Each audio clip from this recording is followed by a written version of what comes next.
जो लेसन गति का वाला है 8वां, उसमें प्रश्न संख्या 118 के प्रश्न उत्तर मैं आपको करवा रहा हूं। आप ध्यान से समझिएगा। जो पहला प्रश्न है वो ये है, किसी वस्तु, जो जैसा कि यहाँ लिखा हुआ है, देखो ध्यान से आपको दिख रहा होगा, ये किसी वस्तु के एक समान वह नहीं है, ये वह है। वह समान गति के लिए समय दूरी ग्राफ की प्रकृति क्या होगी। तो सबसे पहले तो दो प्रकार के उत्तर हो गए, इसमें दो प्रकार के प्रश्न हैं, इसलिए दो प्रकार के ही उत्तर हो गए। तो पहला प्रश्न ये है, जब समान गति है, एक समान गति है, तब देखो इस प्रकार से ग्राफ बनेगा।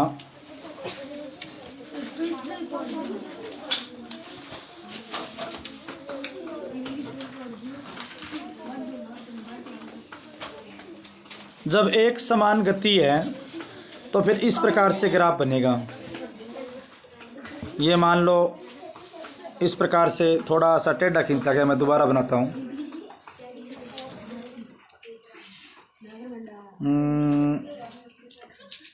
ये इस तरह पे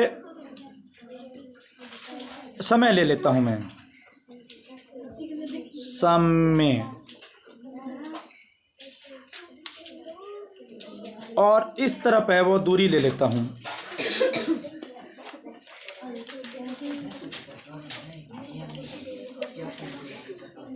यदि एक ऐसे समय है, ऐसे दूरी है, यदि एक समान गति है तो बच्चों इस प्रकार से सीधी लाइन प्राप्त होगी। यानी एक समान गति के लिए जो दूरी समय ग्राफ होगा वो एक सरल रेखा होगी।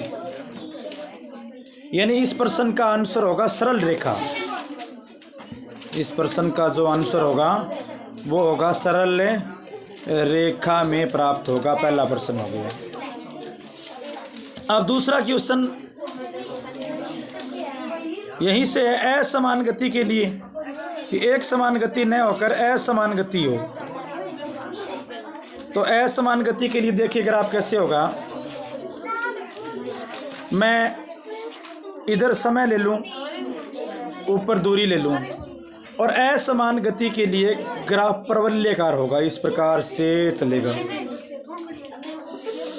इधर मैंने लिए समय, इधर मैंने लिए दूरी।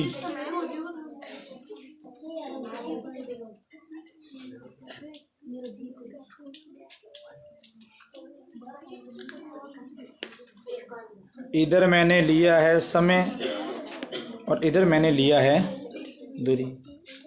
तो ये जो ओ ए है ये असमान गति को बताता है, मतलब एक वक्र के रूप में प्राप्त होगा, एक वक्र के रूप में प्राप्त होगा।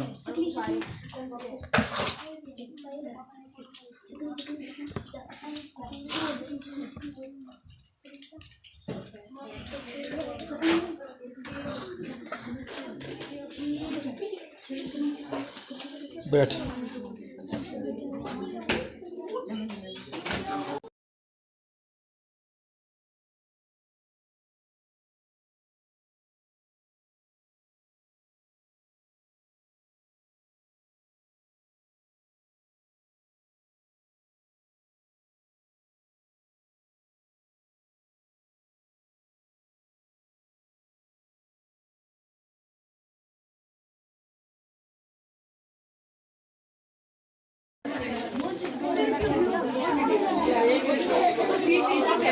अरे साइलेंट, 6th क्लास के बच्चे आओ मेरे पास।